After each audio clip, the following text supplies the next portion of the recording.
Well, I think the word oops comes to mind. Let's begin.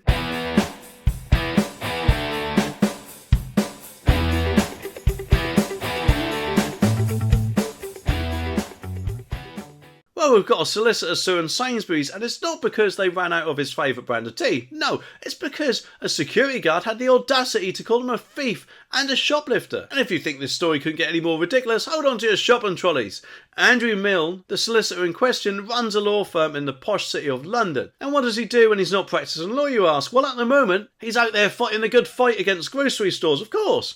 He's claiming a whopping £25,000 in damages for defamation of character because he was deeply embarrassed by an incident at Sainsbury's near Birkenhead. Let's just set the scene for this courtroom drama, shall we? Milne, the 61-year-old legal eagle, was doing some grocery shopping and he swears he paid for his items, just like any other law-abiding person. But just as he was minding his own business on the way back to his car, he was hit by Virgil's sledgehammer of the century. And that is because the security guard, with all the grace and subtlety of a bull, declared in front of about 50 people, "You are a thief and you are a shoplifter and you should be in jail." I mean, admittedly, you got to give it to the security guard, that subtlety was not in his job description, and if there was an Academy Award for over-the-top accusations, he'd have a shoe-in. But here's the thing, Mr. Milne claims that many of those witnesses recognised him, probably because he was a head server at the parish church and a former head boy at his local school. So not only did he get accused of shoplifting, but he got recognised by apparently doing it. Now, of course, Sainsbury's, not to be outdone, is defending their turf. They argue that no real harm or damage was done to Mr. Milne's reputation. It's almost like they're suggesting that being accused of stealing groceries in front of 50 people is just another day in a supermarket. They're also suggesting that the security guard was just doing his duty to prevent theft. And sure, admittedly, security guards are there really to deter thieves, but some of them do let the power go to their heads a bit, don't they? They've got the "I'm the policeman of the supermarket, vibe, haven't they? Which can obviously get a tad out of control. It's like giving a traffic policeman a tank and expecting them not to stop every car on the road. And another reason, of course, why the security guard might have been a bit jumpy is apparently there's some sort of shoplifting surge going on. The police apparently recorded a whopping 365,164 of shopping offences in just 1 year, and the rate of cases solved fell. It's like a never-ending game of supermarket sweep without the prize money, isn't it? But anyway, the article says that the barrister said that the volume of the guard's voice and the nature of the accusations attracted the attention of a group of people near the store's doors and the car park. He added that it was obvious that the accusations had been levelled at Milne, who complained to staff. Exacerbating the defamation, said the barrister, was the fact that Milne was brought up in the area around Prenton and continues to visit. His claim has yet to come to full trial, though. Well, boys and girls, it's time for a story that's more devious than a fox raiding a henhouse. Imagine this. You buy a shiny new car and just days later it vanishes into thin air. But here's the twist. The very people who sold it to you are the culprits. It's like the world's most expensive game of hide and seek, isn't it? And this sinister saga involves what the experts are calling re-stealing cons. It's as if they've got a whole handbook on thieving complete with chapters of stealth, deceit, and perhaps a section entitled How to Make Your Car Disappear in 60 Seconds. Claims Management and Adjusting, the CMA, a motor insurance loss adjustment firm, has noted this worrying increase in these shifty schemes. And these car con artists, after nabbing the car back from their unsuspecting second-hand buyers, move on to their next victim using the very same car. It's like a car version of the musical Chairs, but with fraudsters playing the twisted tune. And Philip Swift, a former detective and managing director at CMA, is here to enlighten us with the fact that this scam is repeated in rapid succession to devastating effect.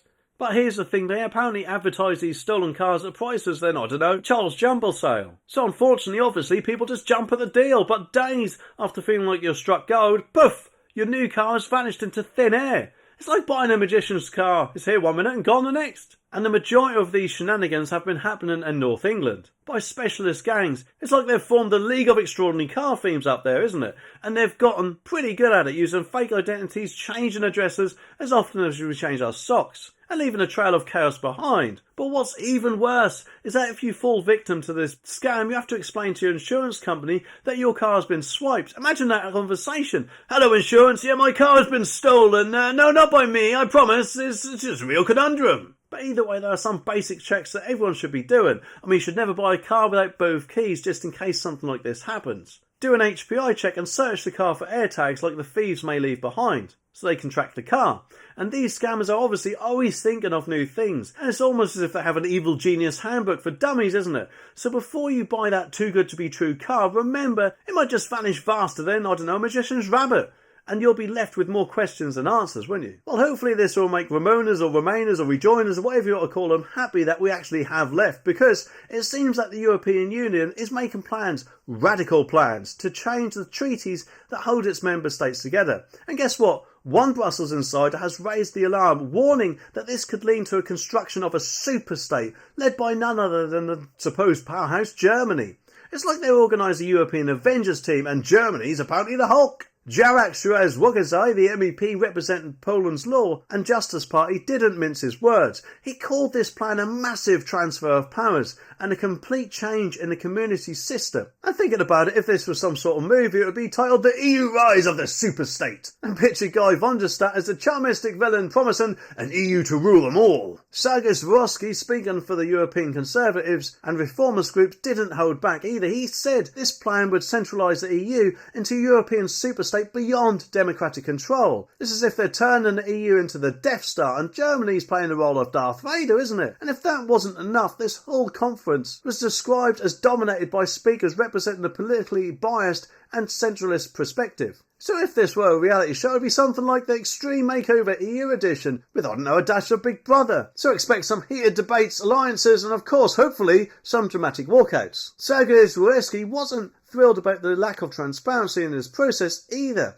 It's like they're trying to write a mystery novel but only letting a few authors in on the plot twist, and he mentioned that thoroughly substantiated and concrete proposals were thrown out as if they were dirty laundry. But here's the thing, they're even changing the term equality between men and women to gender equality in the EU treaties. It's like they're rewriting history with a thesaurus, isn't it? And therefore it's not just a political drama, it's linguistic acrobatics. And what does all this mean? Well, according to Saryusz-Wolski, it's like they're big fish in the EU pond gobbling up all the little ones. Germany is poised to be the shark, which obviously will be the king of the underwater EU castle. It does make me wonder though if the EU is going to actually try to become a country, and the countries at the minute will become states. I don't think it'll be long before they try to pull that one through. But at the end of the day, every country, and I don't mean the EU when they become one, I mean all proper countries at the moment, should have a right to their own sovereignty, shouldn't they? To make their own decisions and shape their destiny, which of course is why we all voted leave, whether the Ramonas like it or not. And speaking of sovereignty, we have obviously heard rumours in the past that Poland might soon be leaving the EU. Because let's face it, it's going to be like a sinking ship pretty soon, isn't it?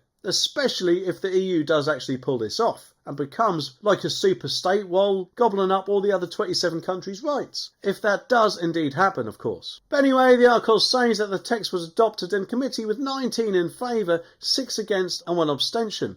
The parliamentary vote is expected to take place in November in Strasbourg.